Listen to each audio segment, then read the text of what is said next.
the Roadshow podcast. Pretty close. Yeah, it was fucking. It was. You just fall into it. Mm-hmm. You just fall into a job. Out of high school, man, and that's what happened with me. Well, I think that's probably it's the best thing to do when you get out of high school if you want to find the thing that you're looking for that you are like passionate about. Yeah. Because when I got out of high school, I did like a fucking 100 different things. Yeah. And yeah. And then you realize you don't want to do any of that. Yeah. I think, what did I start with? I started with like, I worked in a nursery. And then I went from the nursery to, what did I do? Cabinet making to painting to earth moving. So you can build a house for sure. Fuck yeah, I can. I built my studio. It comes in handy. But, it does.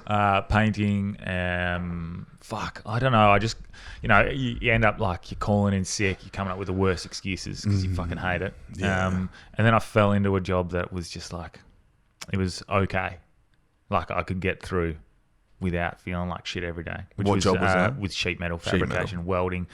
I went back from carpet laying. Fucked me actually. So carpet laying was my worst. Knees. Then your knees start going back, and I played footy. I played in the Waffle, so played for West Perth, and hey, nice team. Yeah, fucking, they did well last few years. Yeah, I was there for 9 years, but at the very start, I was pretty. You're pretty set on being, like an elite footballer. So when I couldn't train after, I was fucked. So yeah, changed into sheet metal, easy job, cruisy. Paid okay. Yeah. And you could put your headphones in and everyone just leave you alone. Yeah, well, they had a rule, no headphones. Oh, fuck. Because it's a workplace. If someone's in danger or in trouble. Yeah, it's 100%. So, but that's very slowly changed. Yeah. And I found myself by the end of it just welding for hours and hours, just listening to podcasts. Yeah. Wishing I could be doing this. Right. And now I am. Yeah. Yeah. So a little bit of manifestation there. Yeah. Like I used to listen Rogan, of course. Rogan was a big one. I used to listen to a fun conspiracy one called the Unbelievable podcast. Who does that? Oh, it's 3 or 4 comedians. It's done now. It's finished. But it got taken over by fans. Like the listeners said, "Nah, we love it so much," and they created their own one, and it's called the Unbelievers podcast. That's pretty cool. And they carry over these sound bites, and they would just go through every little conspiracy theory, and then from a comedian's point of view, and then have a bit of fun. That's talk cool. Some shit. I used to listen to that and just fucking zone out. Yeah. And I'd just be like, "Fuck! I wish I could do this." Podcasts are the antithesis. Is that the fucking word? Could be. Yeah. Let's find out. Fuck it. It doesn't matter anyway. Yeah. Between chilling out and learning something, or having a laugh, being entertained, or like retaining some sort of information. Yeah. And like, it's the long form radio that your dad doesn't want, your dad listens to that you never wanted to listen to, right? Yeah. It's the talk back that is probably a little more informed. Yeah. Instead of your talk back caller calling, I hate the way these people are acting or whatever. You're like, fuck, you're a random, but. I imagine radio would have been like that in the beginning. Yeah. Like they didn't really know what advertisers were or what they wanted yet. So they probably weren't even advertising. It was probably just long form conversation that consistently had to be entertaining. 100%. Yeah. Yeah. No, I like it. And it just, as you like, you start to reflect on your life and shit, and you start going, I could be doing something different. I remember like one of my best mates, my housemate, he died in a car accident. Oh shit! Yeah, it was pretty fucked up. But there's lessons there. You don't see it at the time, but it did jolt me into this like, fuck, man. Like he was 21. Like, whoa. You just got to take a chance and enjoy what you've got while you can. Yeah. So I was like, yeah, fuck this. That's not when I started making the change, but it was, probably 4 or 5 years later of that sort of rattling in my head going, you got to do something you enjoy, do something you love. And I hit 30 and I was like, what? You've been saying this for 5 years. The fuck, man? Like, do something. And I decided I'm going to make my own business, which was a media company. Yeah. And I remember saying it at lunch, at my lunch break. I said, I'm going to make videos for a living soon, boys. And they laughed. Ooh. And You needed that, though. a fucking oath, man. You needed that laugh. When they laughed, it made me angry. And I was like, fuck you. Now I am going to fucking do it. It could have been, if they didn't laugh and they were like, fuck yeah, I might have just gone, yeah, it's just something I've said. Yeah. But when they laughed, they literally laughed. And I was like, fuck you. They laughed at you as well. For whatever reason, that you shouldn't need external motivation. And I now know. I think it's sometimes important. It does help. Sure. It help, especially when you're in that, you have that mindset. But yeah, it pushed me. And 18 months later, when I walked out the door, I was like, I fucking told you, cunts. Sick. Nice. But yeah, it's not all sunshine and rainbows. It never, dude. It's not. And it never will be. Do you know why? Because it's a struggle that no one sees. Yeah. You know. Oh yeah. It's a quiet struggle. Well, I lost everything from it, really. Yeah. Like I'm divorced now, and I don't blame it solely on me trying to build a business and change my life path, but it definitely didn't help. Yeah, of course. Create strain on a relationship. You know, had a kid. It's important to like reflect on that though. Like, but there's the questions on the flip side of that. Would she stayed if you'd done it? Wouldn't have done anything if you hadn't got the balls to do anything. Or, you know, like there's all those little questions as well. But there's no point in confusing yourself with all the minutia of the past when you have a soul goal to go after. Your heart and soul's in this fucking thing. And if it drives you that much, and if you have now turned your boat to the direction the wind is blowing. I'm finally getting to that point now. It's taken me another 6 years. So I'm 36. 30 years at 30 years old, I decided to make that change. And it was actually 2 days ago.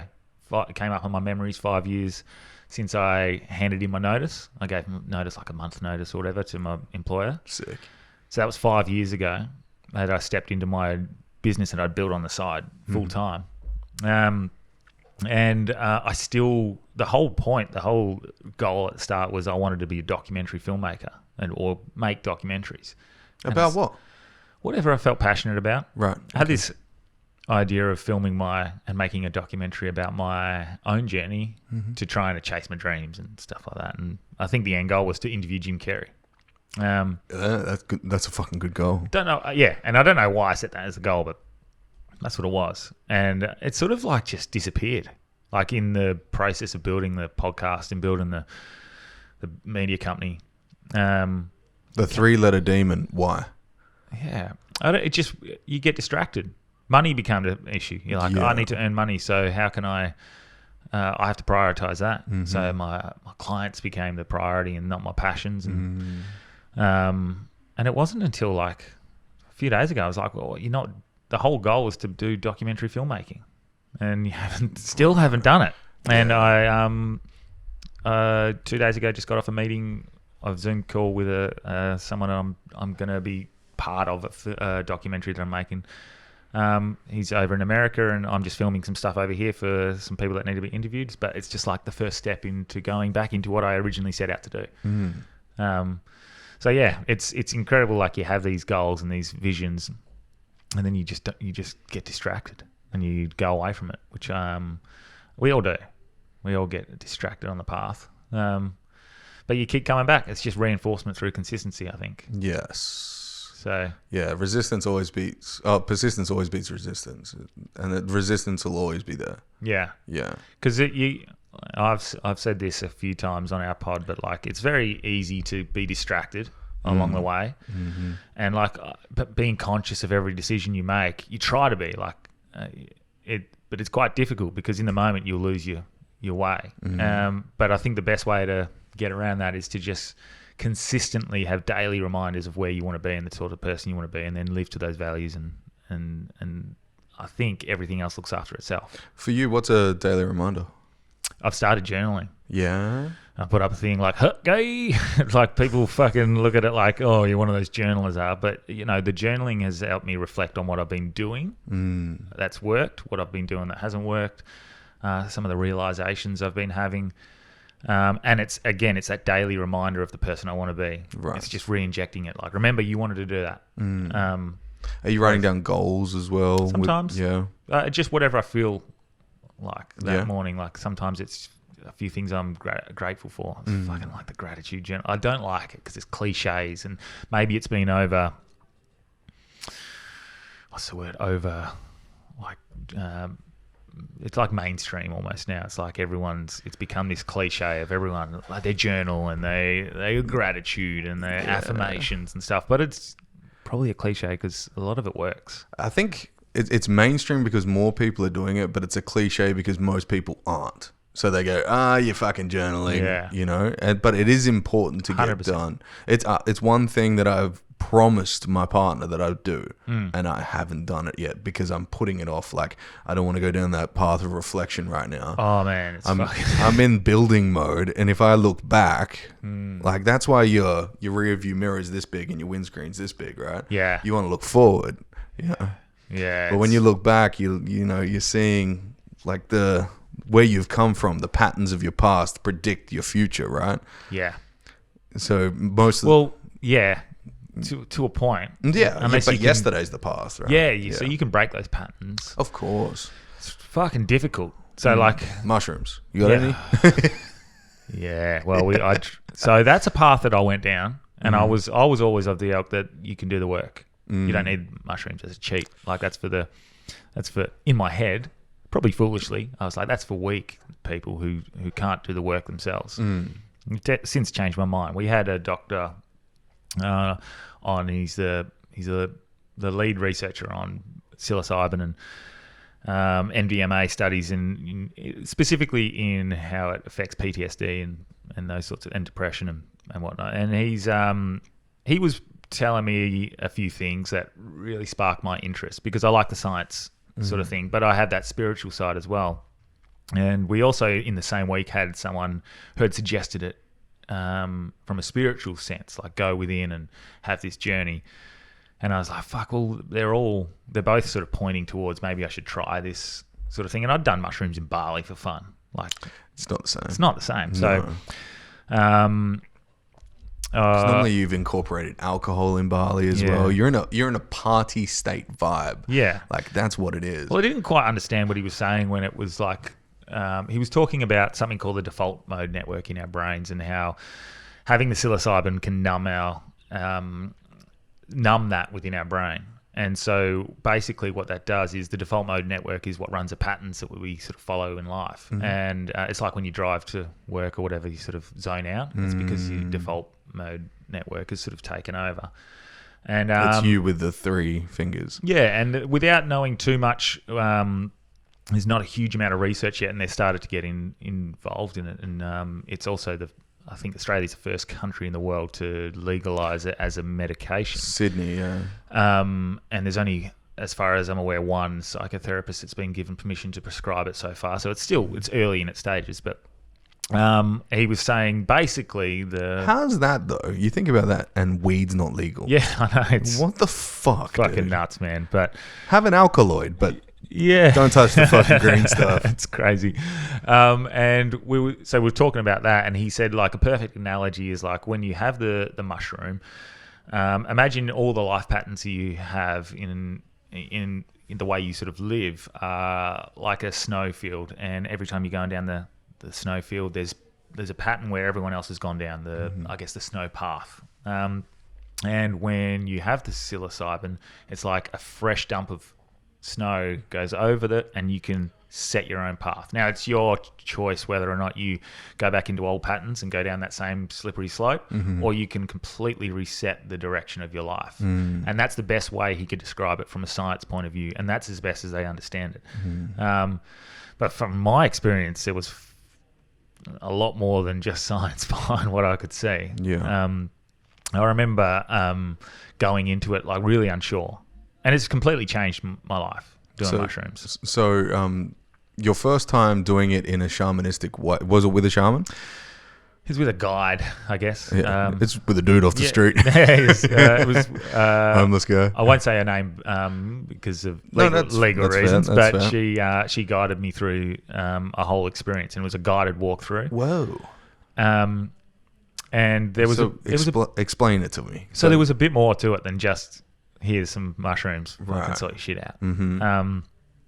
It was so like even the week prior, no drinking, no coffee. Whoa. Eat healthy, eat clean. Like a cleanse. Bit of a cleanse. Just like I don't know. I just believed that what she was saying was true. So let's go with that. And so I bought in. I started writing down. This is where I started the journaling. She's like, I want you to write down some intentions, what you want to get out of the session, where you want to see your life go, what you want to try and move through.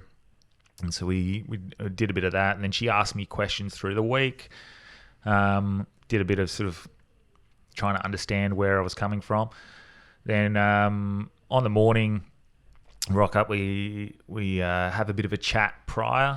Again, set some intentions.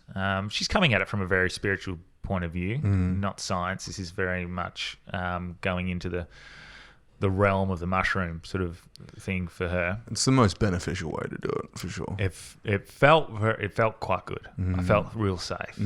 So I had the mushrooms through a cacao drink, and ooh, that would have been rough. No, it was whatever she... No, I mean like spiritually rough. Oh, yeah. So I had a heroic dose of 3.3 grams. So it got me pretty decent and pretty quickly. She was surprised on how quickly it started kicking. And we were just talking through a few things. And I said, mate, I'm just letting you trying to listen. But I'm fucking tripping pretty hard right now. So we need to...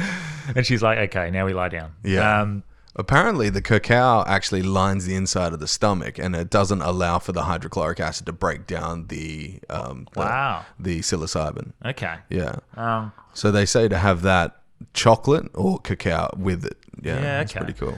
Well, it was. I was really starting to trip. And I remember it in Bali, a bit of fun, but this was very different.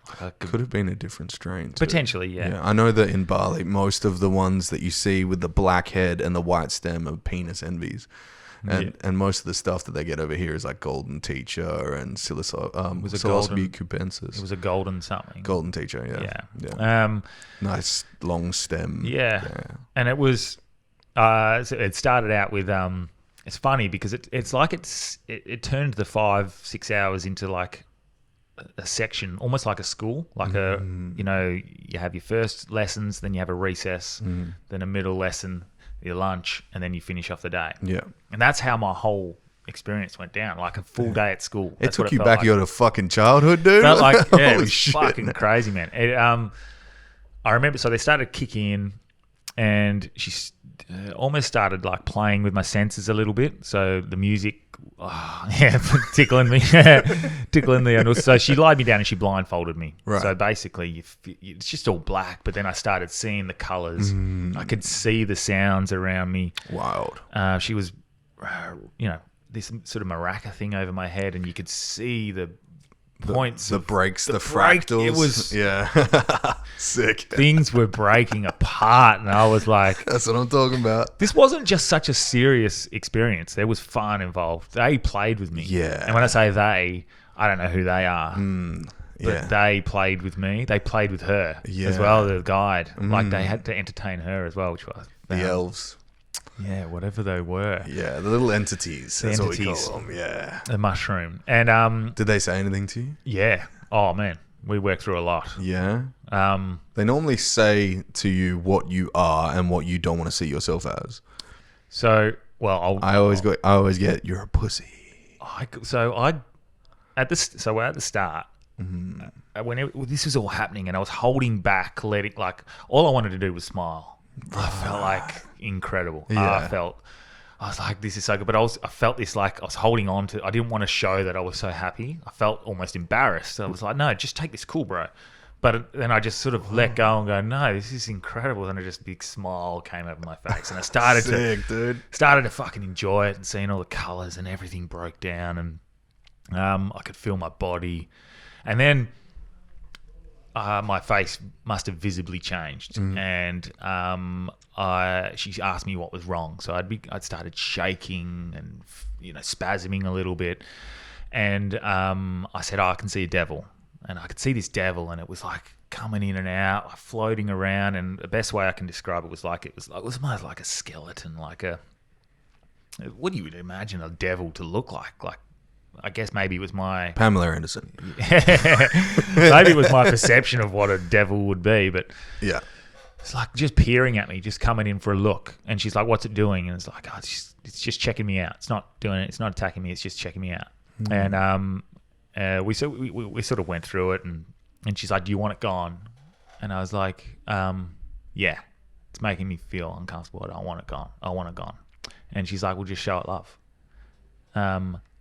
And I was like, "Fuck, man!" So I showed it love. Like the only way I could show it love in my head physically was to hug it. Give so it I a sort of hugged this devil, and it just sort of disappeared. And then I went through, like, maybe time's pretty gone here. I don't really know how long this went for, but Yeah.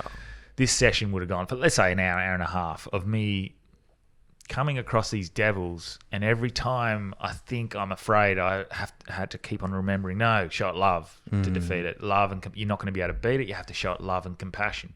And it ended up being that whole section of this lesson was to just learn to, no matter what it is, you have to show it love. That's all you can use to defeat your inner demons. Whoa. Love and compassion. And it was actually kind of funny because just as they're talking to me they're talking to her, sorry, the guide through me. They're like, he's got to do this and he's got to do that. Like, I start talking in third person, and I start going, he's ready for a recess now. He needs a break. He's had enough. He's done enough work. And then I go, oh, hold on, wait 1 second. And then this entity that was teaching me everything, which I called A1 for whatever reason. It looked like this sort of purpley blue cuttlefish. It sort of morphed into this devil, and I instantly went, and I hugged it, and it went, that was your final test. Just checking if you were okay. You can now go to recess. And it had this big smile on its face, and it sort of disappeared into blackness. And then I got to go up and I got to go to the toilet. and I was talking to the guide as we're going to the toilet quickly, and she's walking me there because I'm fucking tripping. And I've probably missed a few little jokes and stuff, but they were really having fun as well. Yeah. They weren't just giving me demons and they that. play they were with playing you. with me. Yeah. And I remember I was in the toilet pissing, and they're talking to me in my head as I'm pissing, and they're like, they say to her, this is for her entertainment. They're trying to entertain her as well. She needs to get something out of this as well. So they're trying to have fun with her. And then we go outside for this sort of recess, and we have like watermelon, and then we're sitting in the grass outside, and then I see this person walk past the house, and I'm starting to feel self-conscious because I'm tripping balls. And then the housemate comes home from and that starts wigging me out. I'm like, there's just someone else in the house. Like, this is freaking me out. And she's like, why? And this is why it's important, I think, to have the guide there, because I wouldn't have realized some of this stuff myself if I was just tripping. She's like, why is it important what anyone thinks? And I was like, I guess it doesn't. Like, what does it matter? Like, it sort of came down to this this point where I end up having this realization in recess, where it came to this point where we're all the same thing. We're all connected. We're all one. So we're just having different experiences from different point of views, and like the universe experiencing itself from a million different point of views at the same time. And if we are all the same thing, what does it matter what that point of view thinks of you? And I don't know what it's hard to verbalize that feeling, but it ended up just me having this fearlessness of like, I don't care now. I don't care about other people's opinions of me or my opinions of other people. It's just, we're all together. And it just gave me this sort of sense of peace, I guess. And then I looked at her, and she's like, all right, you're ready. And I was like, what do you mean we're ready? And she's like, you're ready for your next lesson.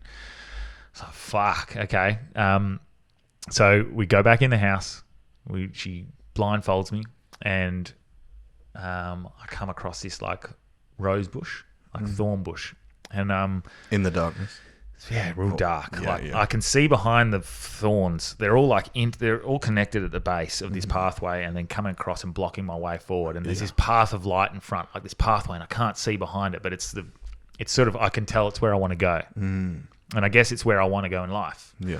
And I had all these thorns blocking my way there, so I ended up. Ooh.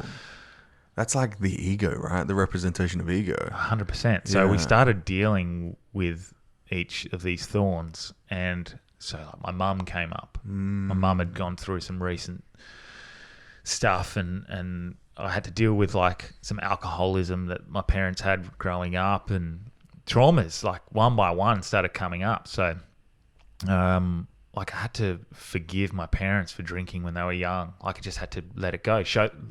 Using the lesson from the first start of the session to beat these traumas individually one by one. So we were going through, weeding through the traumas. Like I forgave my mum. I claimed responsibility for my divorce instead of, blaming it on her, because my ex-wife, she had an affair, and it was, it's very easy to blame her for that when I'm the one who created the conditions that made her feel like she had to go somewhere else. And It's easy to feel helpless in those situations too. Yeah. If you give her the power of she did wrong. yeah. If you claim the responsibility, then you claim the power Yeah, back. it is empowering, but it's also I forgave her. I forgave myself for creating those conditions. Congratulations. I forgave myself. I felt guilt over my housemate's death in the car accident because I didn't answer his phone call. I was on the way to footy training, and I felt like I could have talked him out of driving all that way, and then he fell asleep at the wheel. And I always held that guilt, and he came through, and we had a chat and a conversation, and he's like, mate, I was an arrogant 19-year-old or 21-year-old bloke. I was never going to listen to you. Like, you could have given me all the guidance you want. Like, I'm still going to go pick up that dog for my parents. Like, all these sorts of things happen. And one by one, all the thorn bush just kept on dissipating, and I finally got through to this pathway where I could sort of see the pathway there, and I was ready to die. Like, so this is where that ego death sort of took over. So to go down that path, I had to be willing to die, and basically to start again, to be reborn. And I guess that comes down to that sort of like changing of patterns and changing the person you were. And I remember not trying to let go, and the mushrooms were like, again, they're talking to her through me in third person. They're going, this fucking guy, he won't fucking let go. Like, just let go. And I'm like, I'm letting go. I'm trying to let go. And then they're like, stop trying to let go and just let go. Stop trying to try and let go. And I eventually just reached this point of just like, I had to be willing to die. I had to actually be willing to, in this moment, like, physically, mentally, everything die. Let go of everyone. I have a daughter. I have friends. I have responsibilities that I don't want to leave, but I had to be willing to do the ultimate sacrifice and die. So I let myself die, and gave up. And so surrendered. And in that moment, I had this big out breath of like like I was done. Like I was dead. I was nothing. I was everything and I was nothing. And I came back. I came back out of that, and I met this goddess. And I was saying to the guide, I could see this goddess, and I was trying to describe her, and I couldn't quite verbalize how I was coming across. And she said, "Is she Egyptian?" And I said, "Yes." How did you know she's Egyptian? She's like, "I've met her before." And she named the goddess. I can't remember the name now, but it was she gave me like this permission to go forward with the new knowledge, set my own new patterns, and every opportunity that I'm ever going to want is now there for me to grab. I just have to get out of my own way. Stop trying and just fucking do it. You'll just let go of the universe. Is going to give me everything I've ever wanted if I just stop trying. And it defies all logic to leap of faith, to just trust the universe to give you what you want without effort. You know, that effortless action, Wu Wei. I've got Wu Wei tattooed on my fucking arm, and I'm not practicing it myself. So it's like you need to practice what you preach. You preach Wu Wei, effortless action. Do it now. So when the universe throws you an opportunity, go with it. And since that moment, anytime an opportunity has presented itself that aligns me on my highest path and where I want to go with life, I've taken it. And when it has come up and I don't want to do it, I've said no. So from that moment, I decided to basically call up all of my clients in my media company. They were holding me back from chasing my dream. They're my financial stability. And I've had to tell them all I'm not going to do it anymore. And I've decided to go full time with the podcast, which doesn't have enough money to make to fund me and, you know, help me get by. How did you feel after you said, like, I'm not doing this anymore to all the clients? Well, so apart it's from being scared. Yeah, so that the point this is the good thing about having this guide after, because I'll be able to communicate with her for weeks after when I say I'm doing what I've been told to do. Like I called my ex-wife up and I had a conversation with her, and I not forgave her, but I forgave myself, and I apologized, and I wished her nothing but the best and all that. I called up my housemate's ex-girlfriend who had a message for her. I forgave my parents. Awesome. Which I never held any animosity towards my parents, but I think subconsciously deep down I did. So I forgave my parents. I'd gone through all of these forgiveness things, and I'd contacted everyone, and then I realized I hadn't forgiven myself. It wasn't until weeks later that I hadn't forgiven myself. That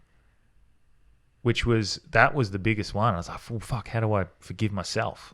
And I happened to be on the phone at the time to someone who is in that sort of area. And she just said, you need to visualize yourself within meditation, go back and to the points in time in which you felt like you were wronged, maybe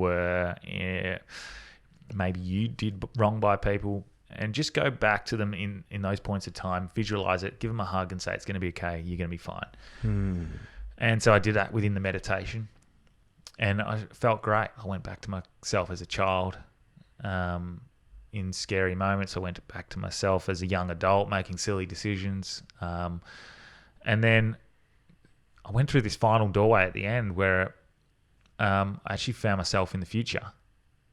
And instead of going up to him and hugging him and forgiving him because he's the future self, he turned around, my future self, and looked at me and said, you're going to be okay, and hugged me and forgave me. So it was like you're fucking constantly looking back on yourself, and it's going to be okay, man. And that was the game changer. Was once I completely forgave myself for anything that I'd done wrong or any grudges I held. That was the moment where everything just felt at peace, and now I feel like I'm back on the path, my truest path. Which it's such again, like, it's hard to fall into those cliches, but it is like an ego death. It's starting. Because ego was blocking my intuition. It will. Of course it will. Because intuition was your gut feel. You know what you need to do, and the ego was blocking my intuition. But it's not to detach from ego, because if you detach from ego, you know, we need that to survive in the world we live in. You know, it stops us from stepping out in front of a car accidentally. You know, it's something that's required, but it's to recognize its influence. And then use that knowledge to best navigate your way around its potential blocks from your highest path, and then live in harmony with it, so we can then, I guess, you know, balance out our day-to-day life and our inner wisdom, because life gets in the way. Yes. Like, I can have the best routine and structure for life for a day, and I get a flat tire. What am I going to do? Fucking lose my shit? No, I'm going to go, right, well, the universe is throwing me a flat tire. Let's just work around it. Yeah. Maybe I can't do this today. I'm going to have to move that to tomorrow. Now I just go with going with the flow. Is You have where to, I go dude. now. You have to. I wholeheartedly think that this is going to sound ridiculous. That ego is like flour glue. You know, flour glue. When you put flour and water together, it turns goopy. Yeah. It's like that. You leave it too long and you leave it binded to things, it dries out and it's hard to break away. Yeah. Right. Especially material goods. If you put crazy glue all over a car, you're gonna stick to that car. You know what I'm saying? Yeah. Same thing with like negative outcomes of situations. If you see something or believe something to be negative, it's not just your reticular activation that sees negative. Yeah. You are now binding that to your nervous system to Yeah. constantly see that, right? Yeah. And a part of forgiveness when you're breaking away the ego is to forgive yourself for seeing yourself in a negative light, because you are now putting yourself in a light of, I no longer judge. Yeah. I see myself and have the awareness to break myself away from that, which is really, really powerful, dude. Like, not many people, if any, will ever put themselves under mushrooms because they've heard that it's very scary and Yeah. But like, I think the thing is not to push anyone into it, because people only do something when they're ready. You can't change anyone's mind about anything. I don't know, put a bucket of acid down the water line in Perth. I think we should be microdosing the Perth water system. Yeah, definitely. But I think that's with everything in life. Like, if someone won't see something until they want to see it. Yeah. They won't change until they want to change. You can, like, it's the same with rehab and drug rehabilitation. You're never going to change an addict unless they want to change themselves. Yeah. And so I can recommend to people, try mushrooms. But if they're not ready, then they're not ready. I said this the other day on our podcast. Like, it's like like a caterpillar turning into a butterfly. You can't rush that cocoon stage. Like, you fucking rush that along. If you come out and you're not ready, you're gonna have a fucked up, deformed wing. Like, you just got to take your time. You got to do the right things along the way. Enjoy the journey, and when you're ready, you're ready. Yeah. And I think that's if everyone came at it from that point of view, I can't make you change. I can't say you should be doing this, because generally you're probably going to push back, if anything. But I can be an example. You might see it and go, I like what that guy's doing. Be the catalyst for change. Yeah. So being an example. So all I'm trying to do is live my best life, live the best version of myself I possibly can. I'm pretty lucky because I got a platform with a podcast. But even if I didn't, I'd just be doing that, and I'd be an example for my daughter, for my friends around me. They'd be like, "What are you doing? Like, you look good, you look healthy, you look happy. What's your secret?" Like, and then I'd talk to them about it. But if I walked around saying, "Bro, you need to read this book," or "You should try meditation every day," or whatever, people are going to go, "Oh yeah, sick. Awesome. I didn't ask, Mo." Yeah. I've been that person too. Oh, 100%. Yeah, where you're dude, you got to read this book. It's fucking changed me. But not everyone's on the same path. And this is where the constant reinforcement comes into place, because I'm like that still sometimes. Yeah. And I'll catch myself like, bro, he doesn't. Don't make him do that. He'll come to you if he wants to know. I'd suggest not changing that part of yourself, though, if you have a podcast. Because what if you reach out to the person that is on the same path as you, and you do give them that recommendation? Yeah. And then they're like, "Oh shit, now I've had that life change as well." Yeah. But if it's one-on-one and the dude's like clearly on a different path than you, and you're like, "Hey bro, check this fucking book out." Yeah. It's a little bit different. Well, that's the thing. It's an organic conversation that me and Delby are having, or me and Delby and a guest are having. And then if someone hears that and then it resonates, they'll reach out. So we're just talking. Me and Delby think we're very different people, but we think very similarly in certain ways. So having these sorts of conversations, I think it's great for people to hear, one, guys being vulnerable and open about things, but also be willing to be strong, masculine men as well. So we're just trying to be, like, we're not trying to be anything, actually. We're just doing. You're just being. We're just being. We're just having fun. We're doing our podcast. We talk about what we want to talk about. Sometimes we say the wrong shit and go, we were wrong. Yeah. Nah, that was dumb. Yeah, like it's like 80% of my podcast. When I first started, well, people argue that's ours as well. Yeah. But I think even when I first, when you stumble across an idea and it starts working for you, you just want to fucking shout it at the top of your lungs, and you're like, everyone should be doing this. But like I said, math.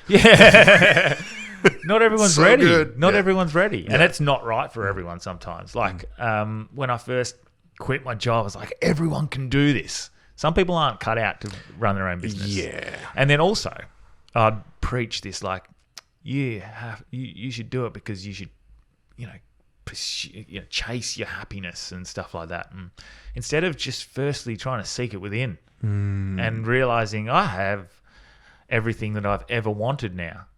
Like, even though I want more, you have to first realize you do already have everything you've ever wanted. You're already happy. And that's probably the source of some people's unhappiness, is thinking they need external things to make them happen. They need, someone was talking about that be, do, have versus have, do, be. And the when I have this, I'll be this person.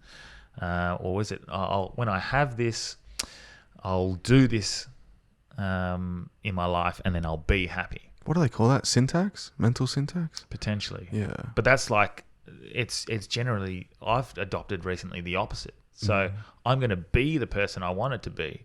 And so that means I'll do the things I want to do. Yes. And then I'll have the things I want to have.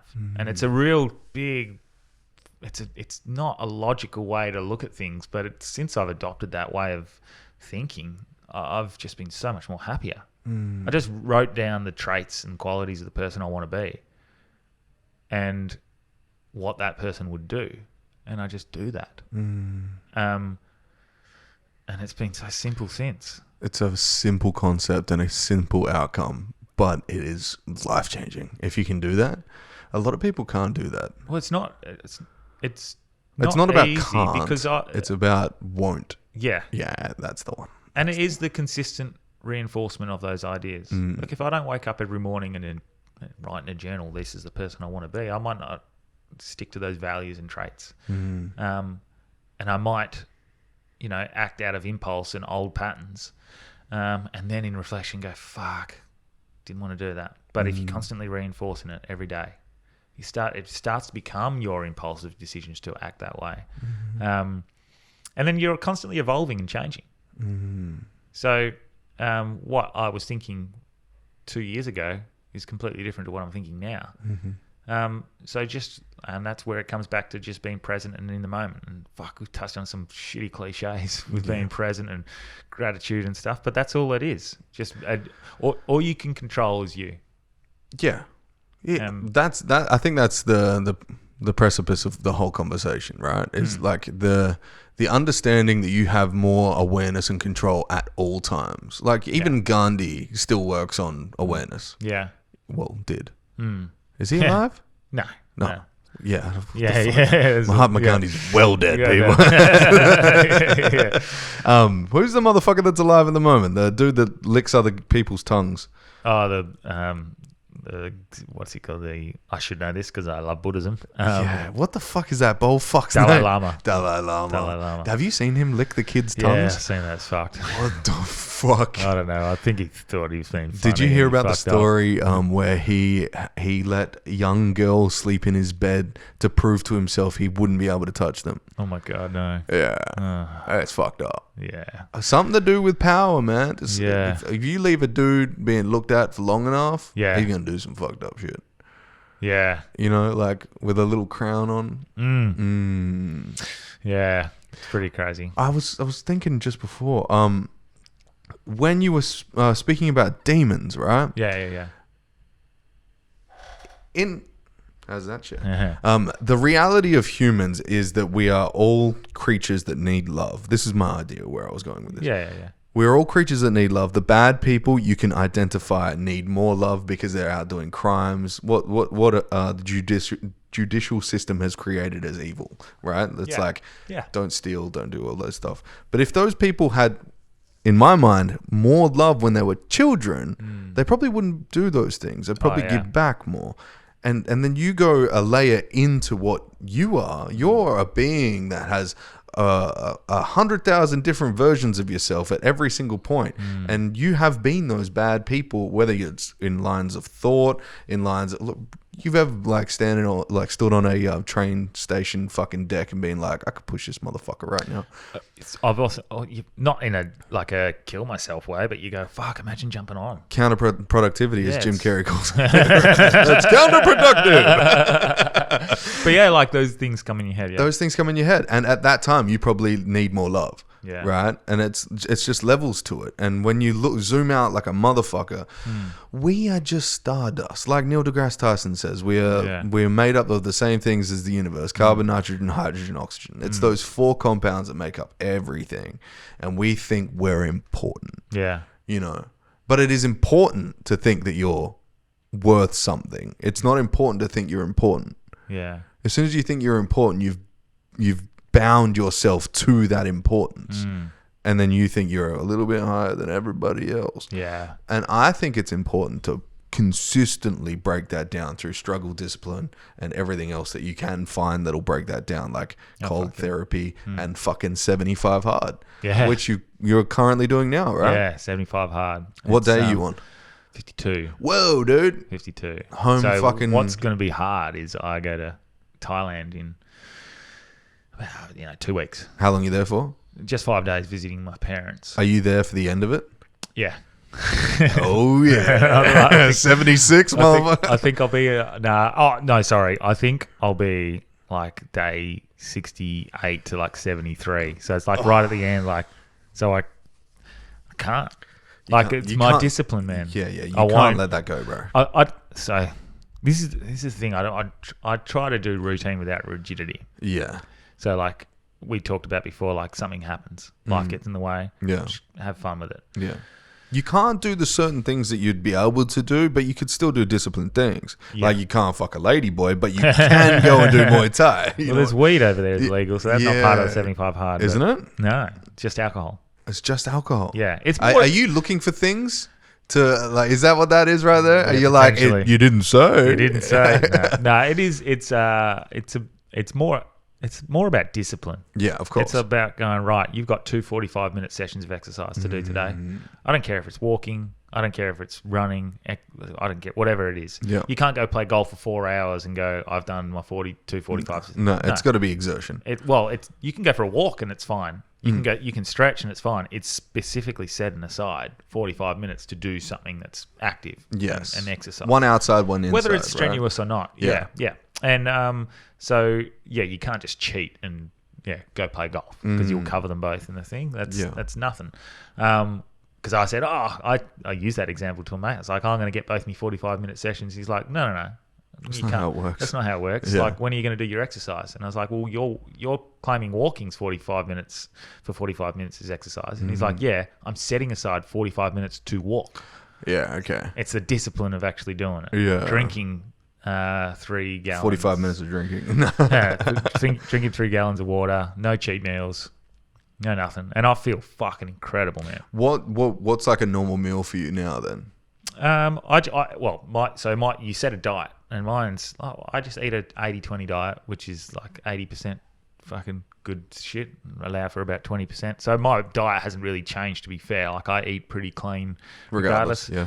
It's just like I eat I subscribe to the nothing in a packet diet, which is just that's good. If it's real, I eat it. But nothing in absolutes. 80-20. Yeah. Leave myself room for a fucking dirty burger once every month or something like that. Of course. Leave myself room for a shitty night on the beers every now and then. Like, so are you tracking like macronutrients or calories or anything? Nah. Some people are pretty disciplined and go, right, I'm going to do carnivore diet, or it's whatever diet you want to choose. There's no specific thing with this one, especially because everyone's different. Yeah. But mine, I was just like, stick to a nice, clean, healthy diet, and I've done that. Fuck, man, like mental clarity, motivation, everything. Nice. So much better, and it's made me rethink whether or not I want to drink much more when I finish. Do you think that's hereditary? Just like wanting to drink? Because I never saw my mum drink, and I grew up with a single mother, right? And then when my stepdad came in the picture, that motherfucker drinks like a hippopotamus, dude. Like, it is ridiculous. He drinks 6 Emu exports every night without fucking fail. Yeah. He quit smoking because he had a heart attack at the start of this year, but he smoked from the age of 14 to the age of 55, right? But he's like not touched cigarettes at all, but he like cannot give up the alcohol. I have nothing in me that wants to go, let's get on the piss every night. I think it's more a product of your environment. Yeah. I think. Anyone says my dad was an alcoholic and my mum was an alcoholic makes me an alcoholic. Like, no, it's not hereditary. It's because your mum and dad were alcoholics and that's what you grew up with. Yeah. Or it could push you the other way. Yeah. Oh, true, right? Because you could see the worst of it. Yeah. And which, but anyway. You're fingered by your dad But or also, something. yeah, but also, like, society is sort of based around going out and drinking, especially Australia. So I think it's a product of our environments, like culturally. Look, I've been going out sober recently a lot, especially through Fringe, because doing stand up and That's good fun, right? yeah. So, but you get to see a lot of people drunk when you're sober. Yeah, it's not the You're like, prettiest. fuck, is that what I'm like? Yeah, It's fucked, man. But I mean, there's room for it. Like sometimes it's fun. Like, dirty, sweaty, drunk sex. when you have a few, Fuck yeah, let's go. Make some bad decisions. Do Yeah, some stupid shit. fucking Like oath. it's like. That's why I've got a kid on the way. Yeah, Decisions. I like the Alan I'm Watts. just kidding, babe. Don't watch this shit. I like the Alan Watts quote of the element of irreducible rascality is what makes us human, and that's like it's like putting the spice in a soup. It's like sometimes we need to be able to be a bit cheeky and rascal. Yeah. A bit of a rascal. Of course. So, and that's why I think there's always room for having a bit of fun and doing things that you shouldn't do. Because if you don't, like, I'm all for discipline, but if you don't, like, the other stuff isn't as good. The people that don't play are lying. Because I know, I used to go to these fucking sex parties called hedonism, right? Did you? Yeah, bro. Yeah. A couple of mates want to go to that. Yeah. I think Delby wants to try that one. Yeah, well, fucking, I'll line it up. That's all good. Yeah. No worries. And yeah, I got in close with like the people that run it and own it, right? Yeah. It's a great thing that they do, because for me at least, it made me realize I don't want any of that. I don't want to be accustomed to, the exposure to something lets you realize that it's not what you want. Yeah. You know, like, yeah. 100%. Yeah. yeah, because I was seeing like fucking 21-year-old bitches everywhere naked, bro, and I was like, Fuck. like after the first party, Sign me up. after the first party, you're like, damn, these girls are hot, right? I can't wait to go back to the next one. And then you're like, oh, I'm seeing the same motherfuckers at the next one. And then you're like, wait, what is this? Like, everyone's just like a little bit of an ego throw. Yeah. I'm thinking the only way that anybody's getting through this is for dick pills and cocaine, and you're like, what the fuck is this? Yeah. But that is just my perception. I know some people that just want to go and have some fucking fun, right? Yeah. I think, the people that are in suits, like politicians, like Barnaby Joyce. Yeah. Right? Laying on the fucking footpath, right? Yeah, He's supposed to be, the head of wealth, finance, or whatever the fuck minister? Yeah. Whatever the fuck he is. Yeah. Oh, no, export, right? Export, yeah. I think it's export. Whatever the fuck he is. Yeah. But he's like on pills, drunk as fuck, on the sidewalk, laying on his phone, yelling at his missus, right? Hey! Yeah. Even the people that we recognize as the adults that are taking care of us, Yeah. they're having fun too. They're being little rascals. Yeah. Yeah, that's why you get sniff seaters in Parliament. Yeah. Yeah. No, I think Too rigid. I think there's always room for play. Always room. Yeah. But like, I like to do things that are hard to remind myself. No, yeah, to remind myself I can do fucking anything. Yeah. When those tough situations come up, and they do. Yeah. I've been through way harder. So I do ultra runs. Do you? Yeah. What, Yeah. like ultra marathon? Yeah. Yeah. How long have you, what's your longest one that you've done? 100 kilometers.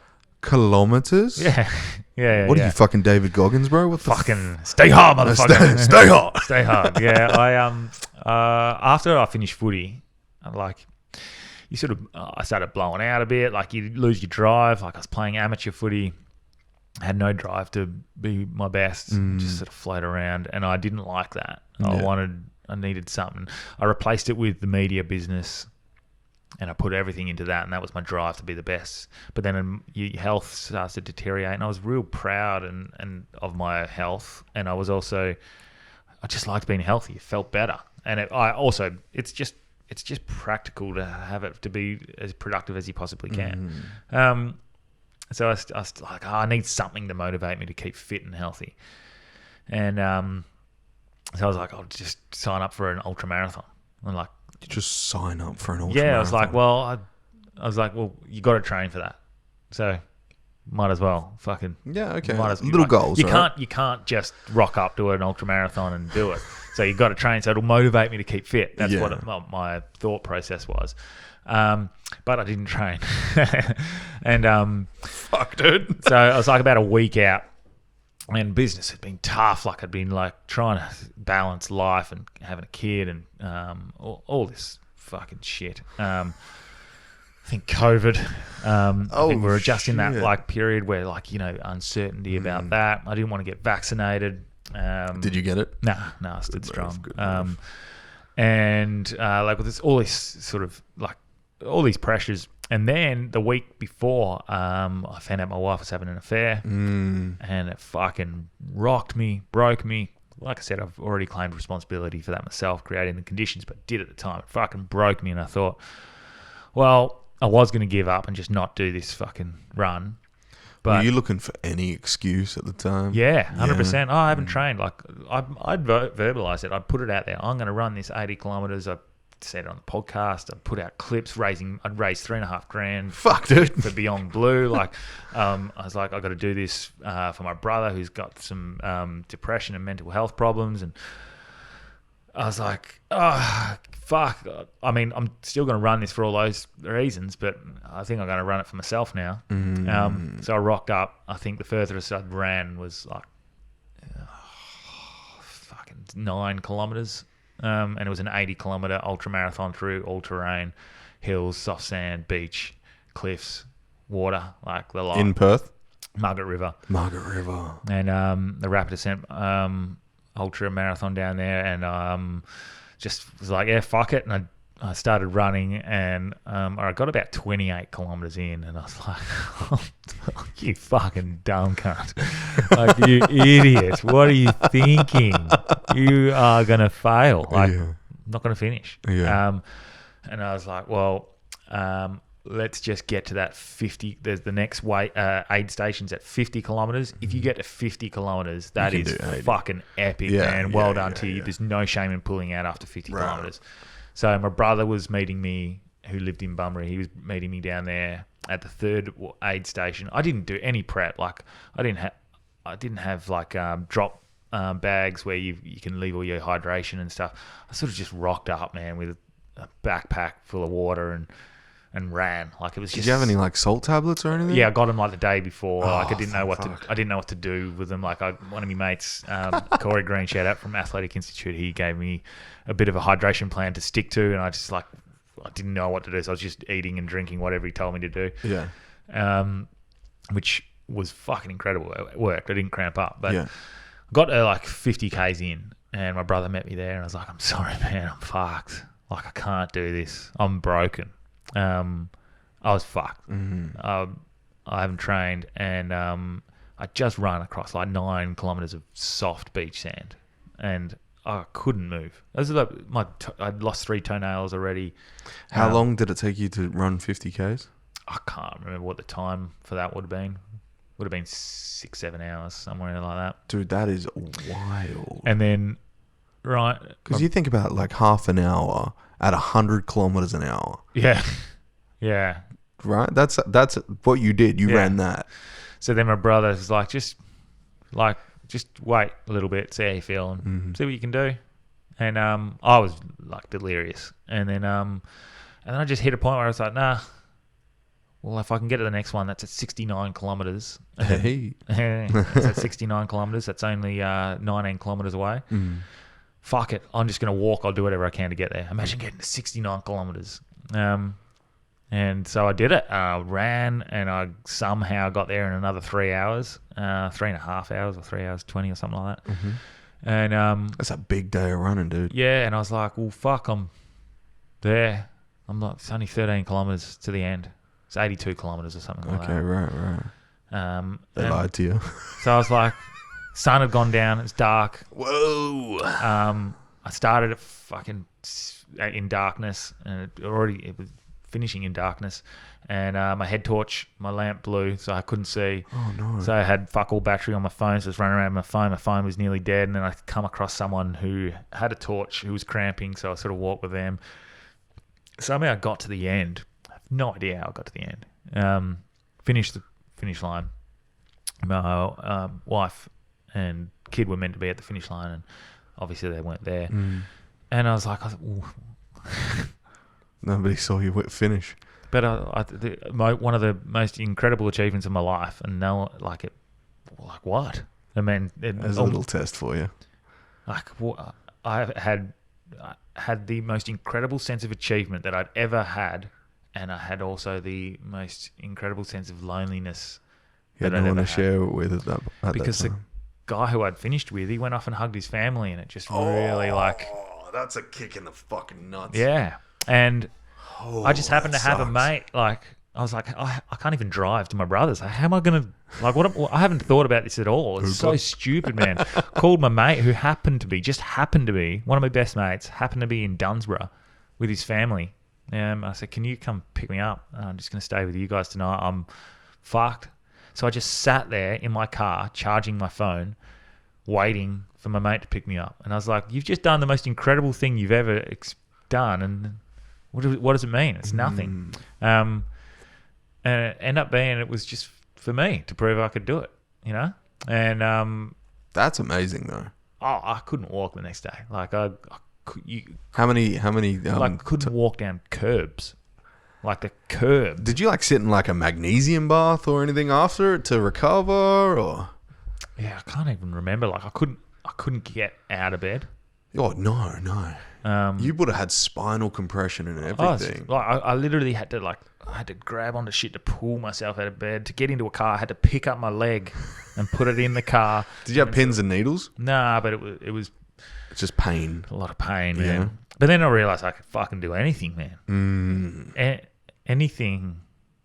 Like, I'd been through pre-season footy camps and stuff, and I'd done similar sort of things to my mindset. But that was like, if you can do that, you can do fucking anything. Yeah. And then I told that story to my mate when I was playing footy out at York. We were driving out to York. I was playing country footy, and I told him that story, and he's like, man, I'm so sorry you had to do that alone. Let's do one together. So we did another one, just run our own one. 100 kilometres this time. And we ran from Canning Dam, which is out Rollystone way, down... fucking best water in any dam. Yeah. It's fucking sick. You should have ran to there. Yeah. Well, up the hill would have been fucked. But yeah, so we ran from Canning Dam all the way down through Guildford, down past... down to the Swan River, down past the Optus Stadium, across the South Perth foreshore, down... the freeway, down past Raffles, all the way around the river, down to Fremantle, from Fremantle up to Trigg and Annabella, and we finished it in 14 hours. You ran from Fremantle to Trigg? Well, I ran from Canning. Yeah, you did down, all of that? Yeah. Oh, and the wave of emotions that go through that are ridiculous. At any point, yeah, obviously, because at any point you could stop and have a beer at any one of the pubs that you fucking ran past. Yeah, it was incredible because with this one, I had friends come and run legs with us. Oh, sick. Like, and we had this group of people, like probably a heap of listeners of the podcast and a heap of friends and family just came to, look, had hundreds of people there and cheering us on it as we finished the run. And it just was like, I went from this place where I finished it all alone to realizing, no, I got people there. And I felt guilty because I was fucked.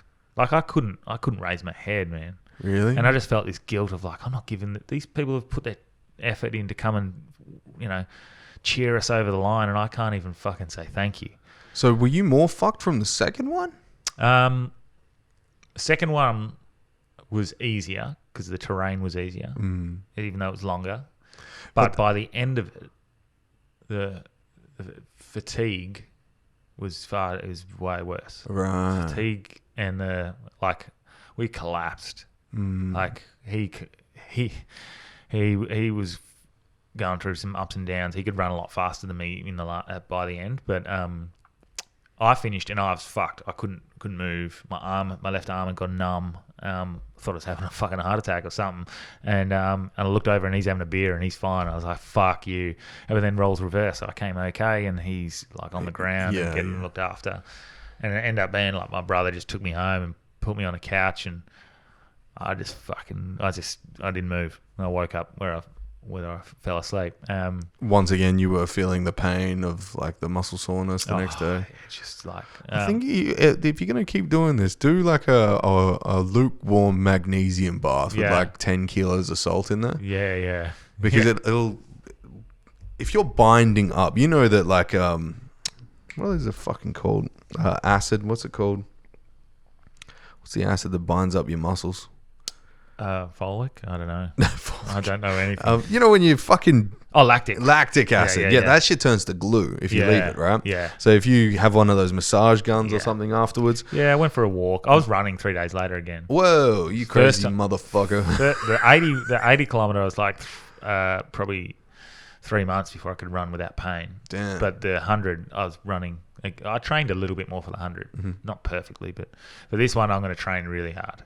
I'm doing the 80. I want to do it in a good time. And then I want to try and do the MDS, which is 250 kilometers in the Sahara Desert. It's the hardest foot race on earth. And got to take that one seriously because people die doing that one. Course. Like that one's like...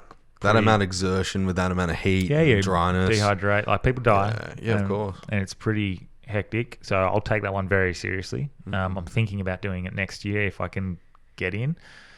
Have you heard about the hardest geezer? Yeah.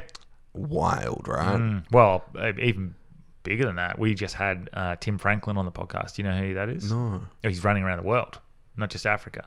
What? So he's going to be the second fastest man to ever do it. He's an Aussie bloke. Started in Brisbane, ran across New Zealand, from New Zealand to America. He ran across America. Then he flew down to South America, ran across South America. Across, like in a bit of a U shape. Okay, from Patagonia to somewhere, I can't remember. And then he flew over to Europe and ran from one edge from like Switzerland or something. Yeah, all the way across. So you have to run from coast to coast. It's a big one. Then he ran from Malaysia to Singapore or something like that. Is he going to run across Russia? No. And then he arrived in Perth a few weeks ago, and he quickly did a podcast with us, and then he's run from Perth to he's in Albany at the moment. Wow. And he's running about 55 kilometers a day. Okay. Yeah. Same as Russell, I think. So he's been running for 465 days straight or something like that, and he's on track to be, unless something. But the only reason he's not going to be the world record holder is because his dad died during. Oh. So he had to go home and visit his dad to say goodbye, which was such a. It's heartbreaking. Well, now he's doing it for his dad. You know, like it's changed. He's not trying to change. Yeah. But yeah, fuck, man, like he can't run now. Like you're watching him when he runs, he's not running, he's waddling. Like he's fucking like he's like walking it. Like it's his body is so fucking And so when I sit there and complain about running 100 kilometers and see that guy's running 55 kilometers a day in 42 degree heat. That's interesting though, because I see the hardest geezer Russell. He's got a stride to him still, and he's like 285 days in. Yeah, you're like he's also got fucking a team of. He's got a huge team, and they're only on one continent. This guy's been by himself for the whole time. Yeah, and he's probably got a bed to sleep in inside that massive van that they have. All that kind of stuff. Good food. Yeah. Good sponsors. That Huel Huel. Yeah. Healing food or whatever the fuck it's called. Yeah. Really good. Apparently, like I've had a couple when I was in England. I had a couple of their shakes and stuff. Yeah, Fucking yeah. nice. Not bad, man. It was pretty good. But I think putting yourselves in these hard situations just makes you built ready to. No one can fuck with me, man. Like I go through my ups and downs. Yeah. Like fuck, I'm not always pumped. Like I have bad days. Yeah.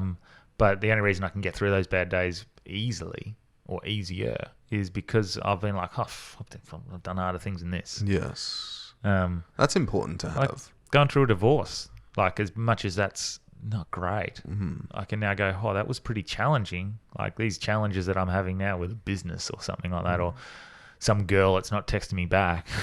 It's fucking nothing. Yes. Who gives a fuck? So Yes. I feel bulletproof, That's like good. in that regard. That's So very good. It's helped that.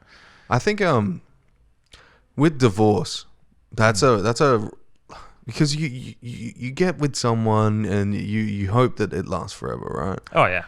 But I've said this to many of friends that split up with their partner. I've said it to a couple of people that have been divorced as well, which is divorce. You can look at it like end of that chapter of your life, or you can look at it like the start of the chapter of the new life that you've got coming up. Yeah. Which is you are opening a door to a higher rate of compatibility to somebody else. Yeah. You know, like whether you like it or not, there's fucking 9 billion people in the world. Yeah. And you can probably find someone you're more compatible with. Yeah. Well, me and my ex, we're very amicable. Yeah. We're great. We get along. We text each other every day, call each other every day, ask about our daughter. Yeah, we're great. We're still friends. Good friends. We hang out. Like we do everything together. Like we even visit the zoo and stuff together, and we'll do that with our daughter, like to make sure it's all together because we think that's pretty important. And we get along. Like can't help that. Like we sort of, I guess, maybe fell out of love. Like That's okay. like that happens, and I loved our time together. It was like it created the person I am now. We both needed each other in certain ways, whatever that is, you know. Like, and I definitely, I don't think I'll ever hold any grudges against her in any way. No, and you probably have a higher rate of respect for that woman because she created your daughter, right? Yeah, 100%. And I just want us to like move forward all together. Positively. Yeah, I want to go on family holidays and shit. Like me, get another partner, and That'd be cool. like, and it's fun. Like I don't care. I don't hold, like, it's fucking, life's too short to hold grudges and shit. Yeah. Like, let's just make this fun. Like, we had fun. We had a great time together for 10 years. Yeah. Like, we had fun. That's it. So, sick. Nice. Like, and now we're just moving forward and trying to, Now you need a 25-year-old banger, bro. Well, times have been very good. My man. But, we talk about being an example, and I want to be like, I want to use my podcast for good and be an example to people. But I want to be I want to be an example for my daughter. Yeah, of course, dude. I want to be an example. I don't want to preach you can do everything you love and not do it myself. I don't want to preach like be this person of love and compassion and be a fucking guy who holds grudges and is a dick. Yeah. So like, be the person I'm preaching to be. Yeah, that's probably the best way to be. You know. I think so. It's you're practicing what you preach. Yes. It's if you're always trying to better yourself, why not try and find more things that you can better and reasons as to why you can better yourself? Why not? Like, if you're on that path, for sure. I know people that should be on that path. Well, and this is the thing, like, you don't have to see the pathway to your end goal. Like, if you know what your end goal is, and this is where I was going, that routine with that rigidity, like, oh, I want to become the biggest podcast in Australia. Yeah. If that's what your goal is. Well, fuck, like, if you think that's the pathway and this gets put in the way, you're just going to get derailed. Like, you need to go, well, maybe my path's going this way. Maybe it's not to be the biggest podcast in Australia. Maybe it's to go back to documentary filmmaking. Like, whatever it ends up being, you just have to stick on the podcast. You're really good at it. Yeah. Well, it's going well. I think you're 127 in Australia right now. So wow. It's coming up. Yeah. So it ends up being like, I'm like, well, fucking referee. Like, I'm just watching everyone. It's one of those ones where when we look at if you look at the pathway to where we are now, like if I looked at the podcast now And I looked at it 5 years ago. It's going to take you 5 years to get just to here, where we're finally getting sponsors. We're finally getting money. You've been in like fucking 5 years for that. Like, is that it? Like, you know, I probably wouldn't have gone down that road. But if you just took the first step and just no expectations of how long it's going to take or what's going to be the journey on the way there, I think that's the best way to do it, because you will end up enjoying the journey. Like, it's led to me interviewing and chatting with, you know, Dane Swan or Mitch Johnson, like people I idolized growing up, or having chats with like Tash Peterson, Anthony. Yeah. But like having good chats with people that we don't necessarily agree with. Yeah. Like broadening the horizon of ideas, right? 100%. And by having these sorts of like guests on that, like, they become your friends. Yeah. And you can chat with them regularly, and it opens you up to a different world. Like, you know, Greg Hire and A Stitch in Time. We're doing a lot of stuff with them now. And who's Greg Hire? He used to play for the Wildcats. He runs a charity called Stitch in Time, and we're trying to do a lot of work with them. And just if I didn't go down this path, I wouldn't have met all these people. And like, I wouldn't have done stand up. I wouldn't have done. When did you start stand up? About 2 or 3 years into the podcast, like hearing all of my mates doing it, I was like, yeah, fuck, I've been saying I'm going to do it for years, and I didn't do it. So a couple of years ago, I started, and I like it. It's fun. Yeah. I'm not incredible. I'm not like the greatest going around. I can hold a room for 5 to 10 minutes and make everyone laugh. I'm not a fucking John Pinder or Andrew Wolf or Amos Gill or anyone like that, but I'm still pretty good. Like, I can do what, like, I'm learning. The awareness of noticing that you have room to get better as well is awesome. I know what I am. I'm an open micer still. Like, I do fringe spots and stuff, but that's what I do. Like, I'm not good enough to run my own fringe show. There's a lot of comedians out there in Perth, especially at the moment, that try and run their own fringe show and they're not ready. Yeah. And it's not good for the scene, because people then go to these shows and go, oh, is that what fringe is? Yeah. But dude, I went to Carl Legacy's. Fucking Kyle Legacy is fucking sick. Dude, he's so funny, bro. Fucking sick. He just fucking talk like this. Fucking sick. His parents were there, dude. Oh, fuck off. It was the wildest fucking thing ever. Nah, he's good, man. He just fucking, every time he comes on the pod, he just rags on me. And oh, dude, he's the shit. king of riffing, bro. Yeah. I love it. Yeah, the Great Barrier Reef, he fucking says. He's fucking good. Nah, he's great. He brought Neema's along with him. Oh, yeah, Neema came on the pod as well, yeah. What the fuck? Yeah. Neema's huge, man. I know, dude. Like, does shit with Gary Vee and fucking... That's the first time I saw him was with the Gary Vee thing. Yeah. And I was like, dude, this guy's going to be huge. And then I saw him on The Boys. Yeah, the show on fucking Amazon. Yeah. And I was like, fucking Neema's? What the shit? And then he's sitting like across from me. Yeah. That's the wildest thing. I think that's what you were saying with like the podcast, right? Like, you get to meet all these people. All these circles open up, and it's like looking into the perspective of their world. Yeah. You know, because like, you become colleagues. Yeah, exactly, right? Because they're in media, or they're trying to be in media, or whatever they're fucking doing. Most people want more eyes on them. And when you're doing a podcast, you're putting more eyes on them. Oh, yeah. And it's like a shared transaction of like thought and wisdom. And just knowledge gaining. Like, yes. I mean, we've got... like, we just had Luke Kidgel on just before this. I came here, and is he here at the moment, Kidgel? Yeah, just for a few more days, mate. Hit him up; he'll probably jump on. Yeah, he's fucking fun, man. He's huge as well, but like, that's fun. But then like on Tuesday, we've got the head of the Australian space program, who used to work for NASA. He's an American computer science doctor, and he worked for the Department of Defense, DARPA. Like, we've had to go through a lot of processes just to be able to get approved to get him on. And you're like, what the fuck are we going to ask this guy? Like, it's hectic being able to get someone on like that. But then also, like, what am I going to learn from this guy? Yeah. And then the next day we got like Nina Kennedy, the world pole vault champion. Like, who the fuck? Like, what I look at myself and go, who are you? Yeah. Like, why are you able to talk to these people? These are people that, like, I look at myself as this fucking dummy. I'm not trying to talk negatively upon myself, but I Give look at myself yourself a just hug, bro. Come not a dummy, but like I just look at myself as I'm just, who the fuck am I? You're a platform, bro. I've worked and created that with Delby pretty hard. It's been hard work to get it to where it is. Yeah, but no, It's been fun though. you are the platform. Yeah. Because without you, it wouldn't run. Yeah. Hard Yarns wouldn't exist. Yeah, You and Delby are the platform catalyst Yeah. for it to work. Yeah. So to say you're a dumb and, Yeah. you know, like bam, bam, knock, knock, it But doesn't work, bro. Because, like, Yeah. you built this. So to say, well, how many episodes you at now? 236, I think. Fucking what? Yeah.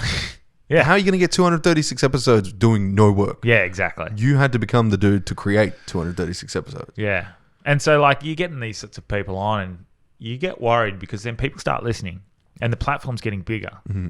And I don't know about you. I don't know if you find the same. Like, people watch the clips, but they don't listen to the full episode. Of course, yeah.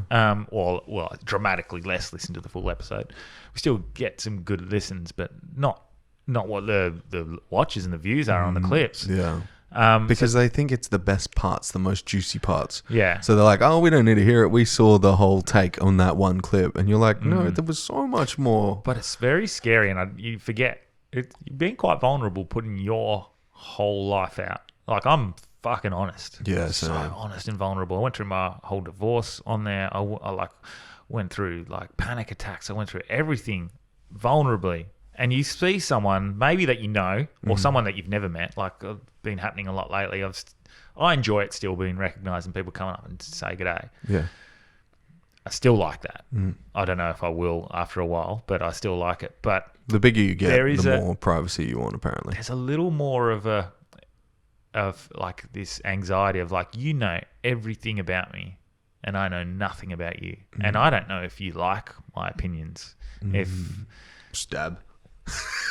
some of my opinions are pretty like the not anti-vax, but the anti-mandates and pro-choice. Yeah. It was a strong position to hold at the time. Yeah. And the anti-Semitism as well. That was crazy. But that was such a strong position to hold and was pushed against heavily by Of a lot of people with the course. amount of abuse we would get. Like, people were saying, I hope you're happy, you're promoting people dying and But I think that's just tribalism, bro. At that time, it was just tribalism because it's the one thing that everybody was divided on. 100%. Yeah. And so if anything now, I've found that the thing I want to use my podcast for is to bring people together and not necessarily, like, I still want to talk and call out topics that I think need calling out.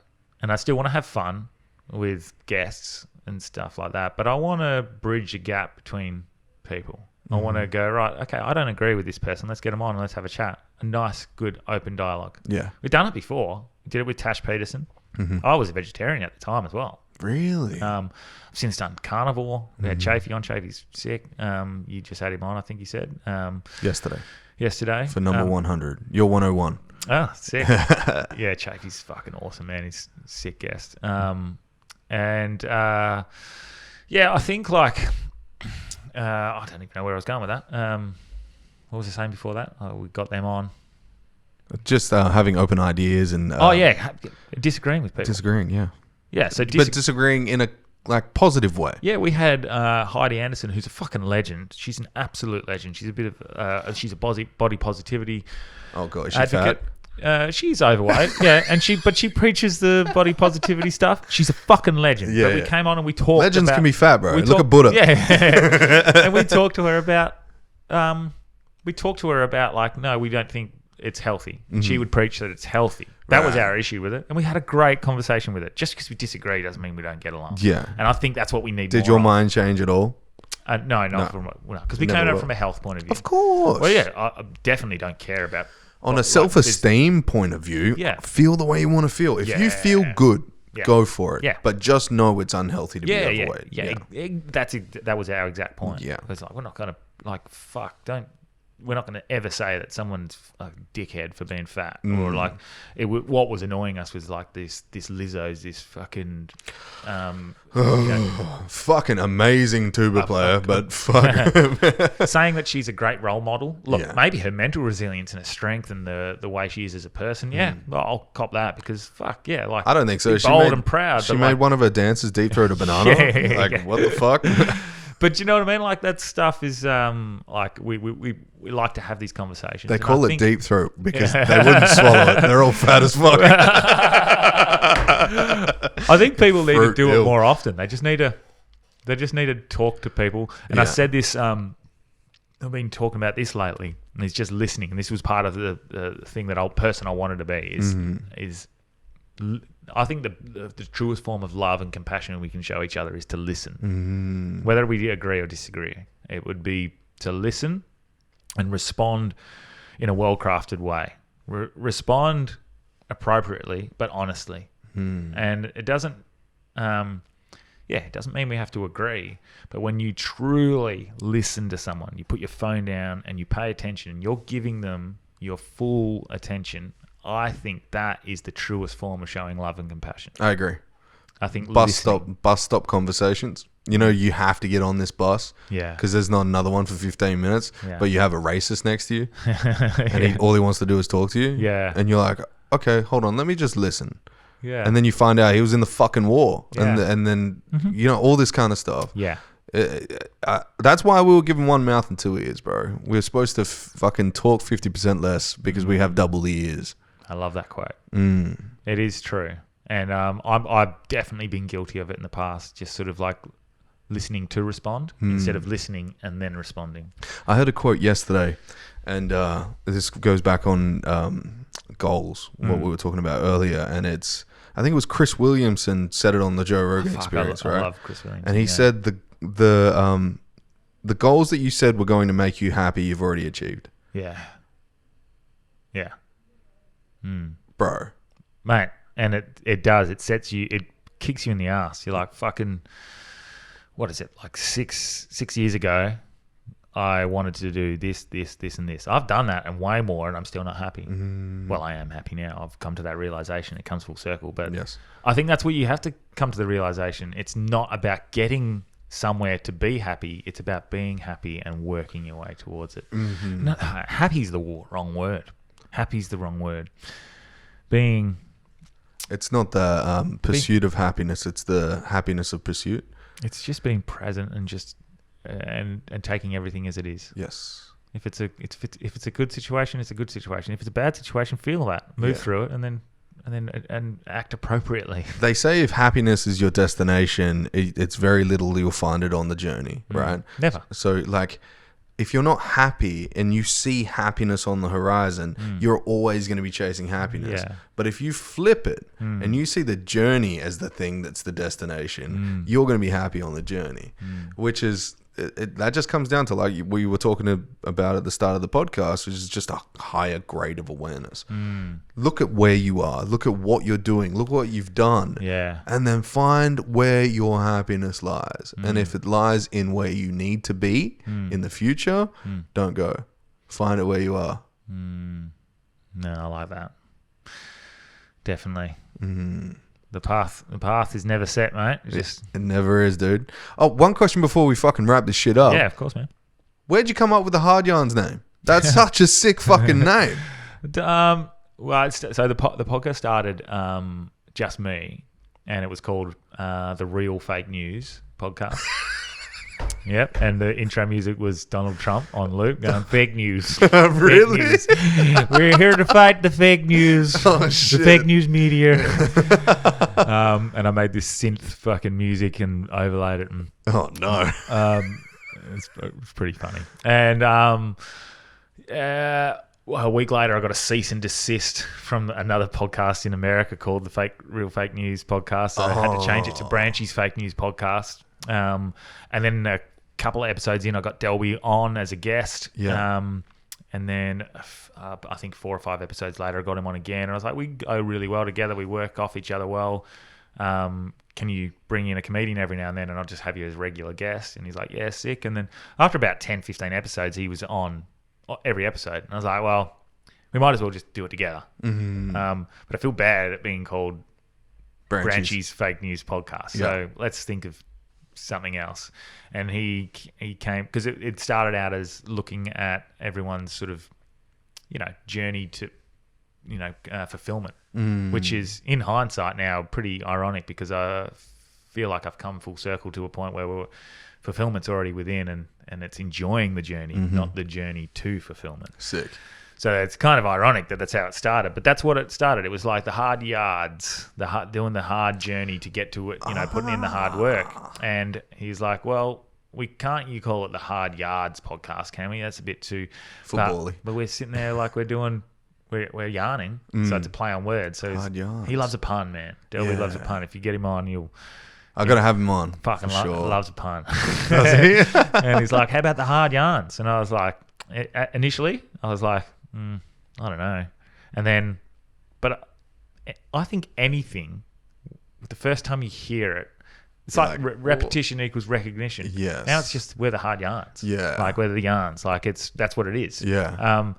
And it is the name. It's like, I don't know, Nike or Nike. Like, what the fuck is that? What the fuck is that? What the fuck is that word? But because it's been said to you repeatedly, it's like that's the brand. Yeah. Nike. Yeah. Like, isn't Nike the Greek god of achievement? Yeah, well, I have no idea. Yeah. But whatever it ends up being, like the word, like once you become familiar with it, it just becomes that's what the name is. Yeah. And it becomes like that is what you're known for. When I first started mine was questions with, and then whoever the person's name was. So I was just like fucking leaking off your fame, right? Yeah. And then it ended up, I was just like, we were pretty much just smoking weed on a fucking couch, right? Yeah. And just talking shit. And then when I pulled away from it, I was like, well, my name's Jacob Rhodes. Ah. Right. And I was like, the Jacob Rhodes Show. And then I was like in the shower once, I was washing my hair and I was like, Roadshow. Yeah. Like, It's, mate, when you're not trying, and that's like that let go to receive That's sort when of it comes to idea. When you're just like running, doing something, like that's when the best ideas come to you. Yeah. And when they do, this is what I was saying, like your gut, your intuition, just fucking go with it. Mm-hmm. If it doesn't work, like I don't think you can fail. If you're going with your gut, like that's where you stayed true to yourself. Yes. And that's what that is. Like after a while, it's just like, yeah, fuck yeah. Sounds good. Sounds good. Roadshow, same thing. Yeah, Sounds good. it's cool, Sounds bro. pro. I love this setup as well, man. It's fucking Thanks, sick. bro. I like the room. I like the area. I think it's going to be good. Well, it's kind of built off of the Joe Rogan experience, right? Obviously. Like, Yeah, well, we had almost the exact same setup when Did we ya? first started. Yeah, we didn't have the undermounts, but we had the same Well, sort of setup. I don't know if, like, I'm obviously not trying to be, I'm trying to be myself. I'm not trying to be Joe Rogan, but He's laid out the blueprint for everyone's success. that's what it is, right? Because I kind of looked at his and I was like, I want to have a face-to-face conversation. I noticed when I was on the couch, I was like this, and I'd have to turn, and then like you're losing audio because your fucking mouth was over here. Yeah. And then, when I was like, oh, let's build a table. And then I built the table and I was like, okay. In my early podcast, I had that guitar amp over there behind me, and it lights up blue. So I knew I wanted something blue behind me. Yeah. And then when I called it the Roadshow, I was like, one day I will have a sign behind me. Yeah. And then I was like, why not just build the fucking sign? Yeah. It all came from like day to day, keep doing different shit. And now we're here. And we've just had the fucking biggest podcast in Perth on, which is fucking sick as fuck. It's going well, but I think the community that we're all building is, I think that's awesome. It's important. Yeah. It's very important. You should definitely have a T from the Absolute Nonsense podcast. Yeah, it looks He's a bit gonna of fun. Be huge. I think mate, quality content. So like, great. It's enticing, especially to the comedians who come into town. They're like, fuck yeah, that's content for me. Yes. That's how they look at it. Yeah, exactly. So fake it till you make it almost as well. Yeah. Like just make it look fucking sick. Yeah. And it seems a bit of fun. Of course, dude. Of course. And it shows when people work together in the same industry, you start to realize that everyone isn't just alone. You know the struggles that you go through when you have to edit a podcast and you lost audio. Bro, I've done that too. You know? Yeah. We've all been through that same shit. Did a whole shit. podcast with James McCann, who's an Adelaide comedian, and it's not like you can get him back on. Yeah. He's in town, and he's so fucking good. It was such a fucking funny episode. It was one of my favourite comedian episodes. Yeah. And Kyle Legacy was the fucking producer for that episode. Oh, no. Did he not press record? No, it wasn't his fault. He didn't see that the plug wasn't plugged in. And yeah. So we could hear all the audio, but it wasn't plugged into the recorder. Yeah, that's fucked. That happens, man. I lost like 6 podcasts. Oh no! I had her name's He Huang from Melbourne come over, do the podcast, did like one show and then fucked off. So I was like 50% of the reason she was here. Fuck. And then she fucked off, and I was like, I'm so sorry. And then she like unfollowed me, and I was Oh no! it was funny though. It was pretty funny. I was like, fucking women. It's all the lessons, man. Yeah, that's what it is. It is 100%. Yeah. Yesterday I fucked up, and I thought I'd lost the Anthony Chafee fucking audio, right? So I was like, okay, I've still got it. I'm good. Yeah, you're sick. You got to go collect your daughter. It's 2:30. Is it? Yeah, yes. Cool. Yeah, got to be a good dad and shit. Yeah. Well, I've got a kid on the way. Do ya? Yes. Mate, do you know boy or girl? No, we're finding out in like a week and a half. Sick. Yeah, doing the chromosome What are you test. hoping for? I want to say boy. I did until I had a girl, and I'm like, fuck, man. I've been a hoe in my life, so I think the universe is probably gonna give me a girl. Yeah, I was the same. I think that anybody who fucks around like that, they're like, learn how to treat a woman. Yeah. Oh, mate, it's the greatest thing. Yeah, it's the greatest thing. It's so good. Oh, fucking yeah. I love it too much. Were you scared, like during pregnancy? Were you like hesitant, like at all?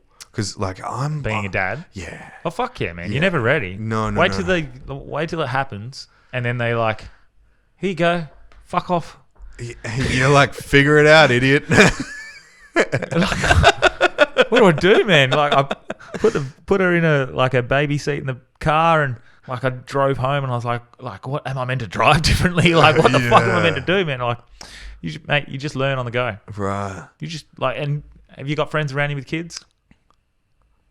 No, they're boring. No, yeah, of course I do. Yeah, they all help out. They give you advice, tips. Yeah. It's like it's like this ongoing community of people who just chip in and help, give you tips. Like, oh, you need to get this, you need to get that. Sometimes you're like, shut the fuck up.